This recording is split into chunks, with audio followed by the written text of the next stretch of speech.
Hey guys, what's up? It is Nathan here, and I'm doing a little bit of a different video today because, as some of you may know, Drac and Chicken recently launched a really cool website called blasterbarn.com, and I got the chance to purchase some stuff from there, and I am really excited to be kind of showing it off in this video. Some of them are a little more interesting than others, and there's actually one that's extremely important to the history of this channel and my being in the Nerf hobby at all. And so I want to do this video to kind of break down what I bought and why I bought it. So without further ado, let's get into it.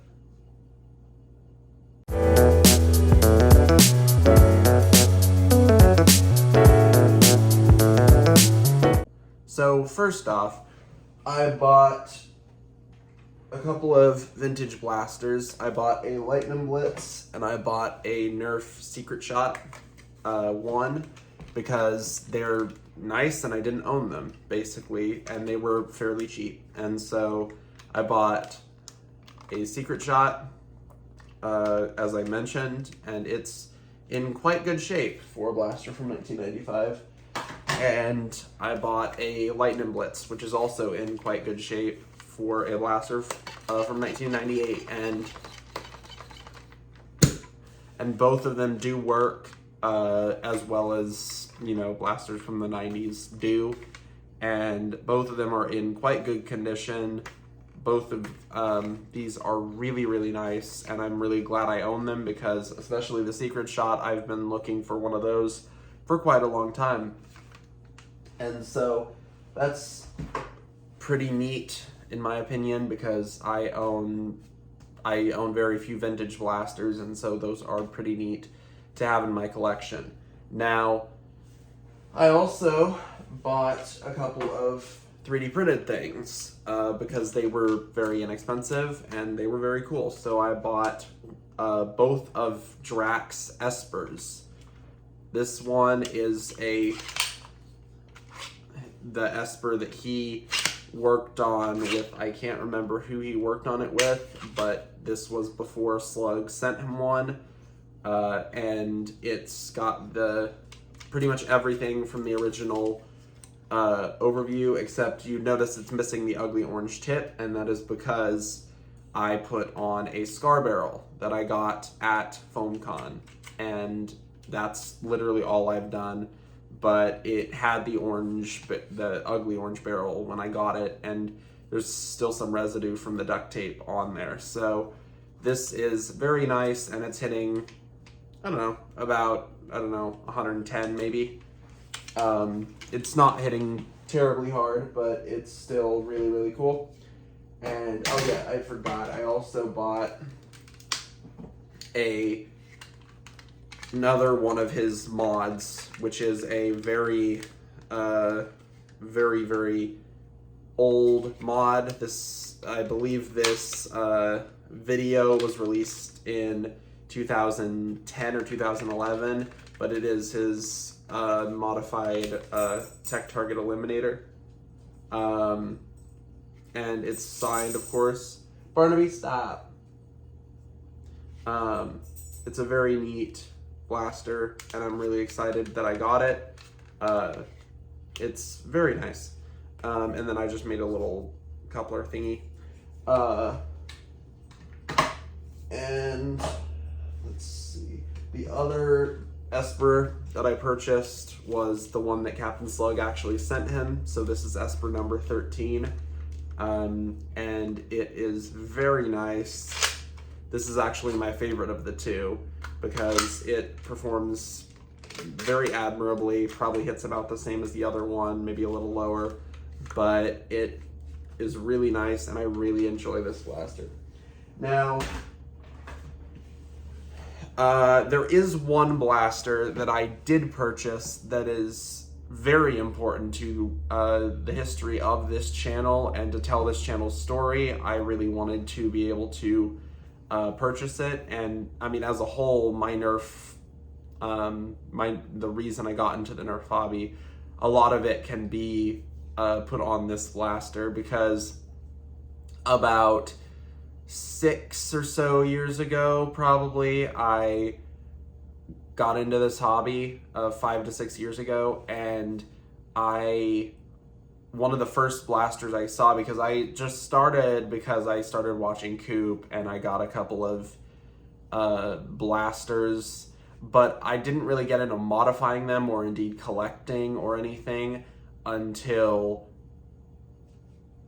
I saw the video on the Codebreaker by Drac, and I never thought I would get a hold of it.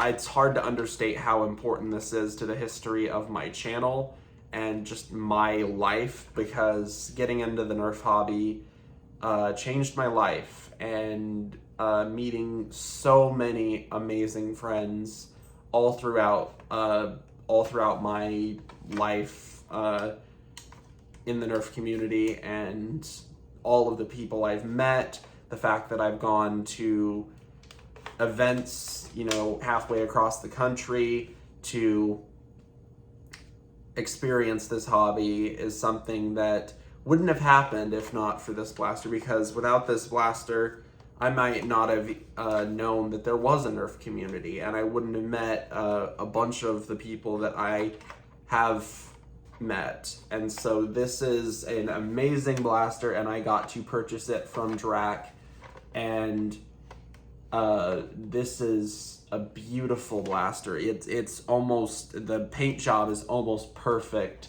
7 years later. This was made in 2015. Drac made this in 2015, and it is amazing. The Codebreaker name is right there, and the paint job is just amazing, and it's way better. It looks way better in real life than it even did in photos, and it's so awesome, and I'm so amazed by this, because it's my first blaster that I've gotten a hold of that I've seen like hydro dipping done, and this is super cool even 7 years later. And it's more a symbolic thing because the internals are like not great nowadays. I think it just has some random eBay motors in it, and it's wired for 2S, so it's okay. I assume it probably gets like 90 for the most part. I assume that's probably what it gets from the literally 6 rounds I fired out of it. I don't intend on really using this as much in battle, but maybe I will. And this is super, super awesome, and I really am glad that I have this. It is a part of my history, and without it, my channel probably wouldn't exist, or this channel probably wouldn't exist, and indeed the Kansas Area Nerf Association would be down a founding member. And so I'm so happy that this happened, and I'm so happy I saw this 6 years ago, and it's such an amazing blaster still in my life. And so it's an absolute honor to own it, and it looks amazing with the code. It's so amazing, and I am so happy that I got the chance to purchase it and have it for my own collection. So that is the thing that I've been really excited about showing you guys, because this is literally the reason I have a channel and the reason I got into the bigger side of the community, the modding side. And so this is amazing, and I'm so glad I own it because it's awesome.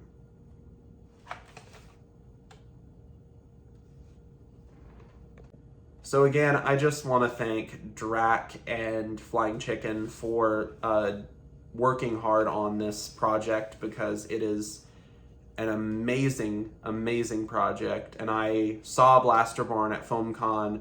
I met Flying Chicken and obviously Drac at FoamCon. And so seeing that and I didn't even know what it was, but they had a new Inbox Messenger, and I bought a new Inbox Messenger. And so that was really awesome, and it's been really cool to see how amazing and how quickly a lot of stuff is sold, because a lot of people want this stuff. And so I'm really, really glad that I got to help out, and I'm really glad that Drac has done this, and Flying Chicken has done this, because it's been really, really awesome to see go down over the last couple of weeks. And I'm really, really glad that I got to participate and to purchase some really cool stuff from them. And I just honestly want to thank Drac, because without him and without this blaster, I would not probably be making Nerf videos on YouTube now. And so I am so happy that this has come to pass, and I understand that it was a bit confusing for me why he's getting rid of so many of these blasters that he's modified, and it basically comes down to the fact that he wants more space, and he doesn't want the largest Nerf arsenal anymore. And so I'm really glad that I got to help him out and get some really cool stuff, and something that I never thought I would get my hands on. So with that being said, thank you, Drac, and thank you, Flying Chicken, for doing this and making this site, and thank you to Drac, honestly, for just being a really, really massive inspiration to me over the years. And so yeah, thank you guys. So with that being said, I really want to thank you all very much for watching this video. Make sure to like, comment, and subscribe. Comment if you picked up anything from Blaster Barn, and I will see all of you guys later. Bye.